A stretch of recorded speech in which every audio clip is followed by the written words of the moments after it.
Amigos e amigas, irmãos e irmãs, vamos a mais um momento da nossa liturgia da palavra.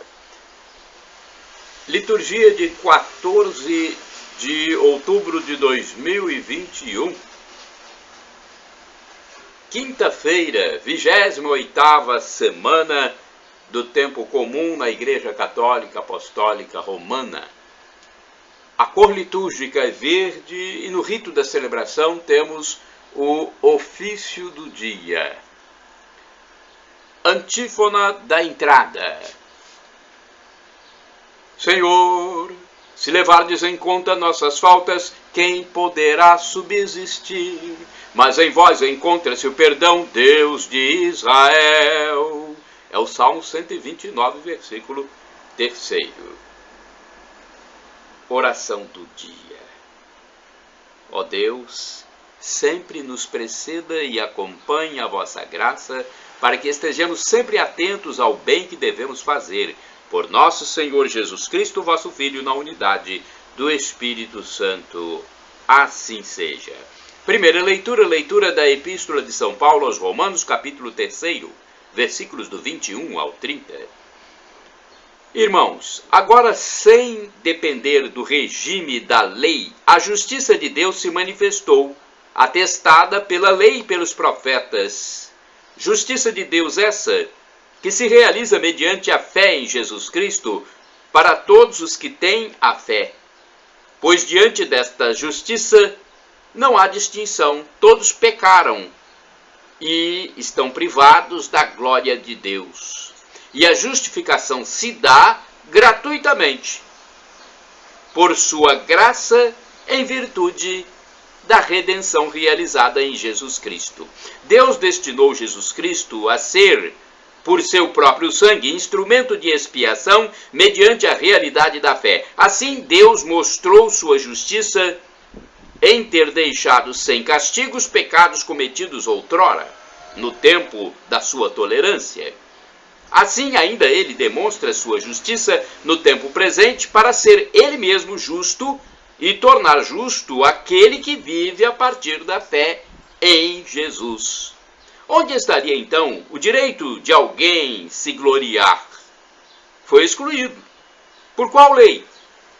Pela lei das obras? Absolutamente não. Mas sim, pela lei da fé. Com efeito, julgamos que o homem é justificado pela fé sem a prática da lei judaica. Acaso Deus é só dos judeus? Não é também Deus dos pagãos? Sim, é também Deus dos pagãos, pois Deus é um só. Palavra do Senhor, graças a Deus.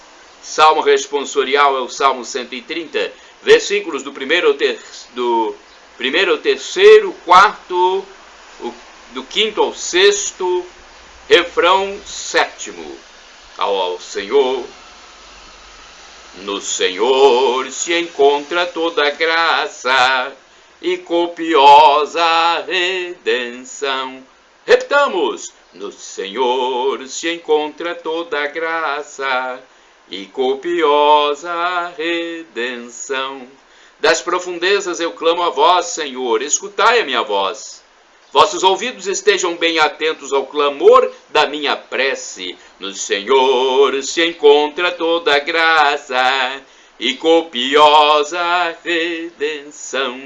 Se levardes em conta nossas falhas, quem haverá de subsistir?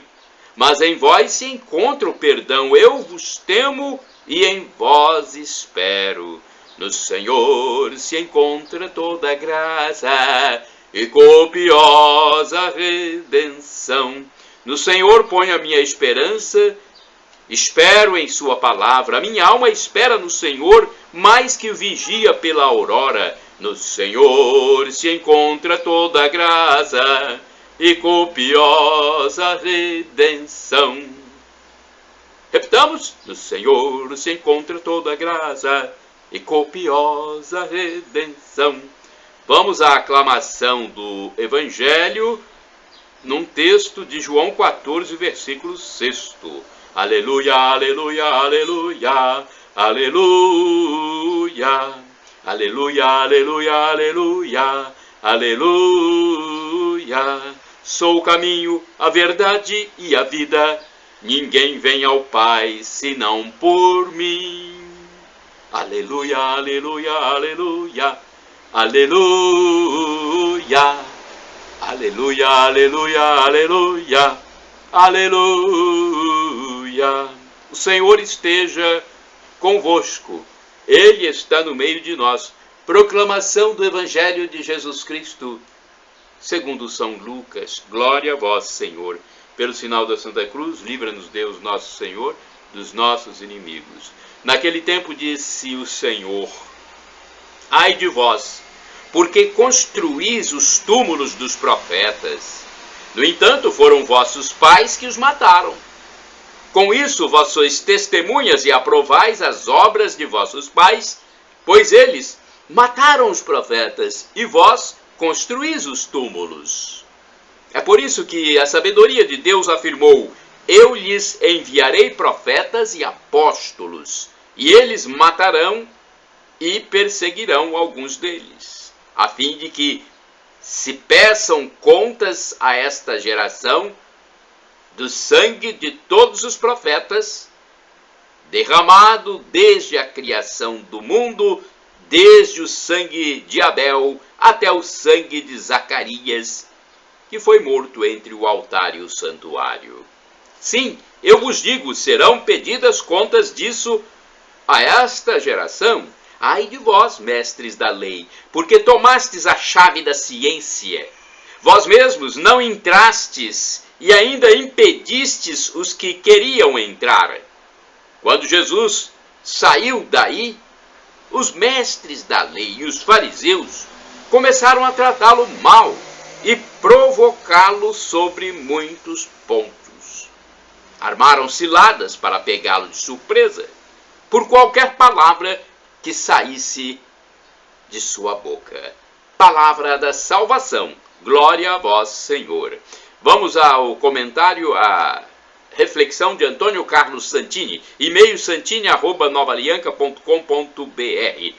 Eu lhes enviarei profetas, Lucas 11, versículos do 47 a 54. Conforme a carta aos Hebreus, capítulo 1, versículo 1, nos tempos da primeira aliança, o Senhor se dirigiu a seu povo através dos profetas. Eram homens comuns, vaqueiros ou catadores de sicômoros, que o Espírito de Deus impelia a profetizar. Nada que nos faça pensar em adivinhões, a prever o futuro. Antes, eram vozes de alerta que advertiam os responsáveis pelo povo escolhido quando se afastavam da vontade do Senhor. Foi o caso de Natã, que visitou o rei Davi para conduzi-lo à contrição e à penitência. O Antigo Testamento chama o profeta de Nabi, aquele que foi chamado, ou de Roé, o vidente. Ezequiel terá sido o campeão das visões, como a daquele carro celeste que muitos se atreveram a traduzir como uma nave espacial. Com palavras ou gestos simbólicos, a canga quebrada de Jeremias, o casamento de Oséias, o tijolo de Ezequiel, etc., os profetas revelam as intenções de Deus para a vida do seu povo. Na intercessão das duas alianças, João Batista foi o grande profeta enviado por Deus quando os céus voltaram a se abrir após 150 anos de silêncio. Sua missão? Apontar o Cordeiro de Deus, identificando na pessoa de Jesus o Messias esperado. Ao longo dos séculos, os profetas foram rejeitados, perseguidos, silenciados pela violência. Por isso mesmo, Jesus lamentava a cidade santa Jerusalém. Jerusalém, Jerusalém, que matas os profetas e apedrejas os que te foram enviados, conforme o texto de Mateus 23, versículo 37. Assim se manifestava ao longo dos séculos a recusa impenitente de um povo amado que não reconhecia o amor de que era alvo. João Batista, o precursor, preso por Herodes e a seguir decapitado, resume de forma cabal essa estranha vocação dos enviados de Deus.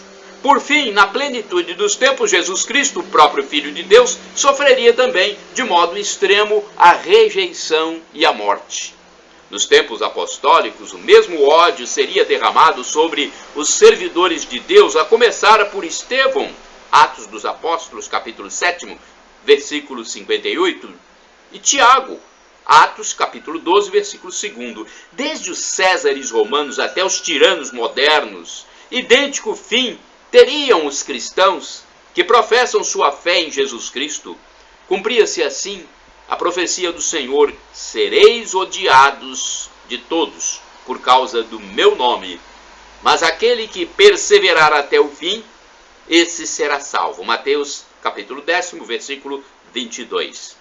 O Senhor precisa de profetas. Aceitaremos esta missão? Irmãos e irmãs, orai sem cessar. Eis-me aqui, enviai-me. Livro do profeta Isaías, capítulo 6, versículo 8b. Vamos agora ao santo do dia, um texto do padre Evaldo César de Souza, missionário redentorista, que escreve para o site a12.com. Santo do dia 14 de outubro, São Calixto. Calixto nasceu em Roma no século II. Ele nasceu num bairro pobre e foi escravo. Trabalhando para um comerciante, fracassou nos negócios e foi obrigado a indenizar o patrão, mas decidiu fugir. Encontrado, foi deportado para a ilha de Sardenha e punido com trabalhos forçados. Porém, foi nesta prisão que sua vida se iluminou.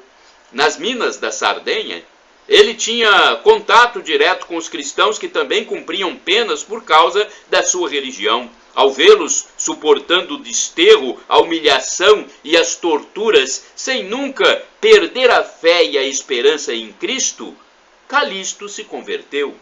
Depois de alguns anos, Calixto reconquistou sua liberdade e estabeleceu-se na cidade de Anzio, tornando-se diácono. Quando o Papa Zeferino assumiu o governo, chamou o diácono para trabalhar com ele e o nomeou responsável pelos cemitérios da igreja.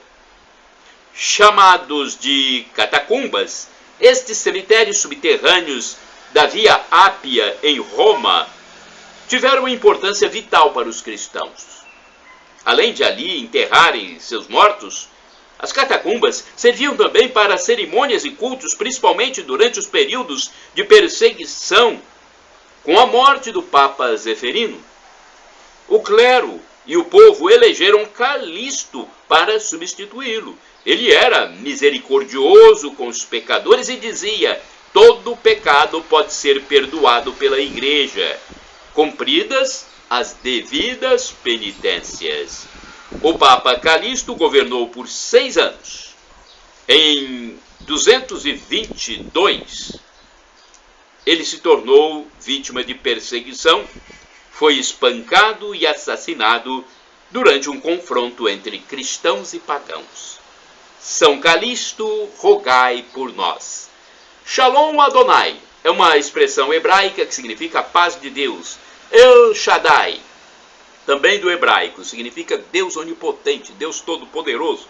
Ele proverá, ele providenciará se for para o seu bem. Então aquilo que você pede é necessário que seja realmente indispensável, senão Deus não vai atender.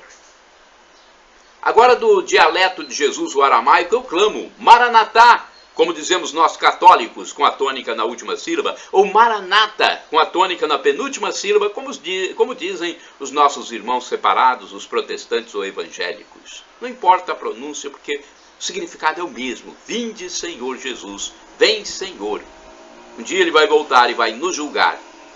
Como disse São Calixto, para nós entrarmos na vida eterna, temos que nos arrepender. Todo pecado pode ser perdoado pela igreja, mas temos que nos arrepender. E aí, no dia que Jesus retornar à terra para o julgamento de todos, vivos e mortos, receberemos a vida eterna, o gozo eterno, a felicidade em plenitude para sempre. Algo indescritível no nosso vocabulário. Shalom!